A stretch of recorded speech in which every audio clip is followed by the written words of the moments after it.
সবাই নির্বাচনে নানাভাবে প্রস্তুতি নিচ্ছেন, নানাভাবে আলোচনা করছেন যে কিভাবে ভোট আনা যায়, আরও ভোট আনা যায়, কার কত পার্সেন্ট ভোট হবে এবং ভোটের জগতে কে কাকে কুপঘাত করবে। এই জন্য আগের থেকে কিন্তু একটা কথার লড়াইও শুরু হয়ে গেছে। এই কথার লড়াইয়ে অনেকে আবার হাসির খোরাকও হচ্ছেন। যেমন নাসিরুদ্দিন পাটোয়ারি নামে এনসিপির এক নেতা, উনি হঠাৎ করে বলে বসলেন বিএনপি নাকি 50 থেকে 100টা আসন পাবে এবং তারা নাকি 200-300 আসন পেয়ে যাবে।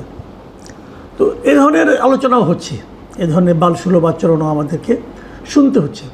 কিন্তু এসবের বিপরীতে যে কথাটা আমি বলতে চাই গত কয়েকদিনের বিভিন্ন ঘটনা প্রবাহের প্রেক্ষিতে, সেটা হলো আমার বিবেচনায় আগামী নির্বাচনে সবচেয়ে গুরুত্বপূর্ণ ফ্যাক্টর হবে আওয়ামী লীগ। তো অনেকে বলবেন যে আওয়ামী লীগ তো নেই, আওয়ামী লীগ তো ইলেকশনই করতে পারবে না। এখন পর্যন্ত যা দেখছি আওয়ামী লীগ ইলেকশন হয়তো আর করতে দেবে না। যদি আওয়ামী লীগ ইলেকশন না করে, আওয়ামী লীগের রাজনীতি নিষিদ্ধ, আওয়ামী লীগ কোনো মিছিল করতে পারবে না, মিটিং করতে পারবে না। বাট এটি হলো মজার কথা যে একটা দল কোথাও নেই, দৃশ্যত নেই, আইনত নেই, সরকার তাকে দৃশ্যপট থেকে সরিয়ে দিয়েছে। আমাদের এই অন্তর্বর্তীকালীন সরকার, যদি তাকে নিরপেক্ষ বলতে হয়, বললাম এই নিরপেক্ষ সরকার আওয়ামী লীগকে রাজনৈতিক দল হিসেবে আমাদের দেশে দৃশ্যপট থেকে সরিয়ে দেওয়ার চেষ্টা যা যা করা দরকার ওনারা সব করছেন। তারপরে ওদেরকে নিরপেক্ষ আমাদেরকে বলতেই হবে আইন অনুযায়ী, তাই না? ঠিক আছে। এবং এই সরিয়ে দেওয়ার নেট রেজাল্ট কি? যে দলটা ভোট করলে পর কয়টা সিট পেত বলা কঠিন, হয়তো মানুষের তীব্র ঘৃণার মুখেও পড়তে পারত, সেই দলটা এখন সবচেয়ে গুরুত্বপূর্ণ দলে পরিণত হয়েছে। আমি একটু আপনাদেরকে ডিটেলে যাচ্ছি। গতকালকে আমি একটা দ্য ইকোনমিস্টের রিপোর্ট নিয়ে আলোচনা করেছিলাম না, সেখানে ইকোনমিস্ট পত্রিকার রিপোর্টার ওনারা একটা জরিপের কথা উল্লেখ করেছেন। সেই জরিপটা ওনারা কোথায় করেছেন আমি ঠিক জানি না, ওখানে সেটা লেখাও নেই কোথাও। সেই জরিপে ওনারা বলেছেন যে যারা এরই মধ্যে ভোট দেওয়ার সিদ্ধান্ত নিয়েছেন তাদের মধ্যে কেবলমাত্র 5% লোক এনসিপিকে সমর্থন করেন, কেবলমাত্র 5% লোক। আর আওয়ামী লীগ যেহেতু নাই, কাজে পুরনো রাজনৈতিক দলগুলোর প্রতি সমর্থন বেশি। তো পুরনো রাজনৈতিক দল আর কে আছে? জামাত এবং বিএনপি, এই তো। সেখানে বিএনপির পেছনে তাদের সমর্থন আছে 42%, আর জামায়াতের প্রতি সমর্থন আছে 32%।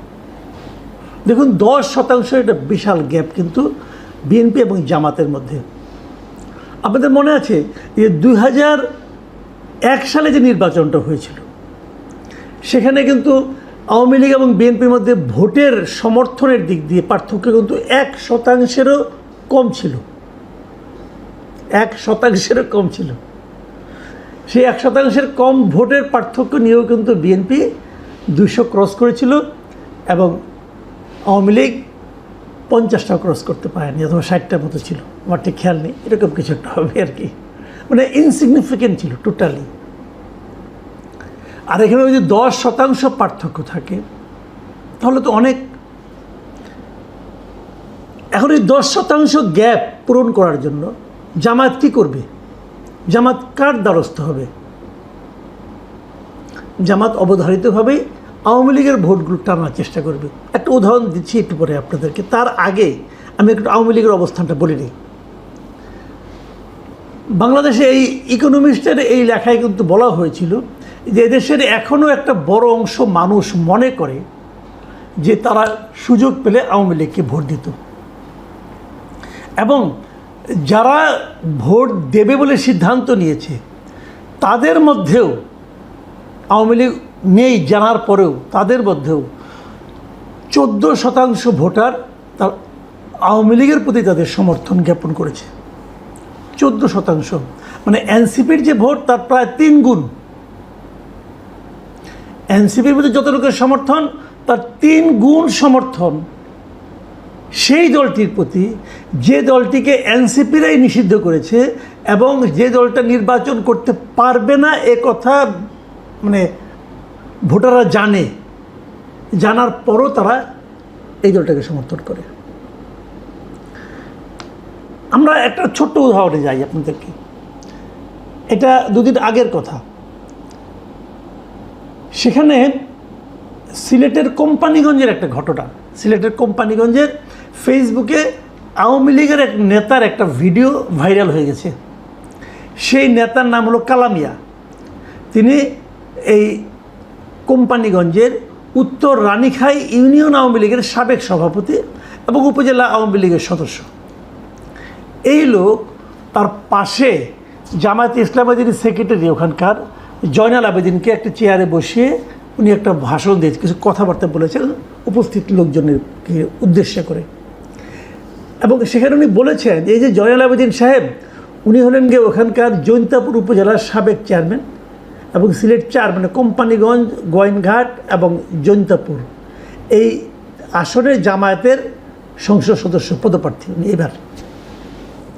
সেখানে অনেক কথা উনি বলেছেন যে আওয়ামী লীগ আর 10-12 বছরে আসতে পারবে না। ওই কালামিয়া যিনি আওয়ামী লীগের লিডার আর কি, আসতে পারবে না, আওয়ামী লীগ অপেক্ষা করতে হবে, কাজে আমাদেরকে তো কাউকে কাউকে ভোট দিতে হবে। বিএনপি আর জামাতি আছে, যদি আমরা বিএনপিও পাশ করে তাও তো জামাত বিরোধী দল হবে, এবং এই জন্য আমাদের উচিত হবে আমাদের যে ভোটটা আছে এই ভোটটা আমরা জামাত এবং বিএনপিকে যেন 50-50 করে দিই।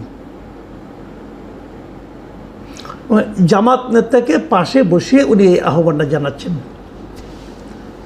কেন 100%টা? এই কারণে না, জামাতকে 100% ভোট দেওয়ার আহ্বান দিলে লোকজন পিটাবে, লোকজন পিটাবে। ওই পিটুনির হাত থেকে বাঁচার জন্য সে 50 দিয়ে শুরু করছে আর কি, যে ভাই 50 দিয়ে শুরু করেন, অন্তত পুরোটা দিয়ে না, পুরোটা বিএনপিকে দেন না, অর্ধেক বিএনপিকে দেন, অর্ধেক জামাতকে দেন। মানে জামাত আওয়ামী লীগের ভোটটা পাওয়ার জন্য মরিয়া হয়ে গেছে। কারণ জামাত তো খুবই হিসেব নিকেশ করে পলিটিক্স করে, তাদের তো জানে তারা এই 10%-এর গ্যাপ তাদেরকে দূর করতে হবে। তাদের হিসাব হয়তো অন্যরকম, অন্য জরিপ হয়তো আরেক রকম, এক একজনের এক এক রকম জরিপ থাকতেই পারে। তো জামাত হিসাব করে দেখেছে তার আওয়ামী লীগের ভোট দরকার, বিএনপির তো দরকারই আছে, আর এনসিপির দরকারের বাইরে, তারা হিসাবের বাইরে 5% ভোট নিয়ে তারা কী করবে। কিন্তু কোশ্চেনটা হলো আসলে কি করবে, আসলে আওয়ামী লীগের ভোটটা কোথায় যাবে। আপনাদের মনে আছে যখন আওয়ামী লীগকে নিষিদ্ধ করা হয়, মানে আওয়ামী লীগের রাজনৈতিক কর্মকাণ্ড নিষিদ্ধ করা হয় আজকে থেকে 1 মাস আগে, সে সময় আমি একটা জরিপ করেছিলাম, আপনাদের আবার মনে করে দিই। সেই জরিপে আমার প্রশ্ন ছিল, সরকার আওয়ামী লীগের কর্মকাণ্ড নিষিদ্ধ করেছে, এখন এটা নিশ্চিত আগামী নির্বাচনে আওয়ামী লীগ অংশ নিতে পারবে না, সেক্ষেত্রে আওয়ামী লীগের ভোট কোন দিকে যাবে, এই ছিল আমার প্রশ্ন। আমাদের দর্শকরা, আমার কথা চ্যানেলে যারা দর্শক আছেন, সেখান থেকে ৭৮,০০০ লোক এই জরিপে অংশ নিয়েছিলেন, ৭৮,০০০। এবং ৭৮,০০০ লোকের মধ্যে ৫% লোক বলেছে যে আওয়ামী লীগের ভোটটা যাবে এনসিপির দিকে, ১৯% বলেছে আওয়ামী লীগের ভোট যাবে বিএনপির দিকে, ৬% ভোটার লোক বলেছেন আওয়ামী লীগের ভোট যাবে জামায়াতের দিকে, জামায়াতের বাক্সে, আর ৭০% ভোটার বলেছেন আওয়ামী লীগের, যারা আওয়ামী লীগের ভোটার অথবা সাধারণ মানুষ যারা এই ৭৮,০০০ ভোট দিয়েছেন, তাদের মধ্যেকার ৭০% লোক বলেছেন যে আওয়ামী লীগের ভোটাররা ভোট কেন্দ্রেই যাবে না। তার মানে টোটাল দর্শকদের মধ্যে ৩০% লোক মনে করছে যে তারা ভোট কেন্দ্রে যাবে। মানে ওই ৩০% ভোট নিয়ে কিন্তু টানাটানি শুরু হয়ে গেছে। ওখান থেকেও জামাত কিছু পেতে চায়, তো সেটা দিয়ে কি আর ওই গ্যাপ পূরণ করা যাবে আমি ঠিক জানি না। তবে আমি এটুকু জানি যে আগামী দিনগুলোতে এই হিসাবটা আরও শার্প হবে, আরও তীব্র হবে। জামাত আরও অনেক লোককে তার পাশে বসিয়ে বলানোর চেষ্টা করবে, ভাই কিছু হলেও আমাদেরকে দেন, ওই 30 না দেন, 50 না দেন, 45 দেন, 40 দেন, বলার চেষ্টা করবে। বিএনপিও চেষ্টা করবে। মানে বিএনপির ভোটাররা তো ভোট দেবেই বিএনপিকে, জামাতের ভোটারদের তো আর কোনো যাওয়ার জায়গা নেই, তারা জামাতকেই ভোট দিবে। এনসিপির যা আছে এটা আমার মনে হয় আরও কমবে, এরা তো ওদেরকে ভোট দিবে। কিন্তু ডিসাইডিং ফ্যাক্টর হবে আওয়ামী লীগের ভোটার। ডিসাইডিং ফ্যাক্টর মানে তারা চেষ্টা করবে যে আওয়ামী লীগের ভোটারদেরকে কত বেশি ভোট কেন্দ্রে আনা যায়। কিন্তু আমার বিবেচনায়, আমি রাজনীতির প্রতি বিভিন্ন পলিটিক্যাল পার্টি কর্মী সমর্থকদের যে আমি আন্তরিকতা এবং ইনভলভমেন্ট দেখেছি এর আগেও, সেক্ষেত্রে আওয়ামী লীগের ভোটাররা যদি সিদ্ধান্ত নেয় যে তারা ভোট কেন্দ্রে যাবে না, তাহলে আগামী নির্বাচন একটা ডিজাস্টার হয়ে যাবে এই সরকারের জন্য। ডক্টর ইউনূস মাঝে মাঝে বলেন না, ইতিহাসে সর্বশ্রেষ্ঠ নির্বাচন উনি উপহার দিবেন। আমার মনে হয় তখন ওনার মনে হবে ইতিহাসও বুঝি না, সর্বশ্রেষ্ঠ নির্বাচনও বুঝি না।